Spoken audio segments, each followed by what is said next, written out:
իրանք ասում էին նախկիները հանցագործ են, բանից դուրս է գալի ներկաները, վարչապետից բռնցրած, դատախազից, զինվորական, քննչական կոմիտեից անդամներ բոլորն էլ նախկիների հետ կապված են, թե նախկիներից վախենում են այս գործը չեն բացահայտում կամ էլ նրանց հետ հանցագործների հետ հանցագործ են, որ թաքցնում են այս դեպքերը, համ բացահայտեցին, որ սպանություններ է,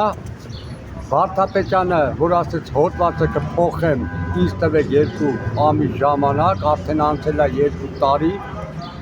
ինչ ասեմ, նրանք մեզանից փախչում են, ասելու բան չունեն, որտեղ նրանք սուտ խոսան, խաբեբաներ նույն հանցագործներն են, նույն բոլորը զինվորական դատախազ բռնցրած, քննչական կոմիտեից, բոլորից բռնցած սաղը խաբեբա հանցագործների հետ մասնակից է։ Որդին սպանել են Մեղրի ագարակ չասնում, իմ որդին հատուկ հետախուզական կապիտան էր Անդրանիկ Մկրտչյանը,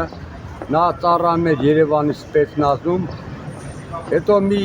քանի ժամանակ նրան տեղափոխեցին 2-3 ամսով Մեղրի ագարակուց, որ նորից դրանից հետո հետ պետք է վերադառնար։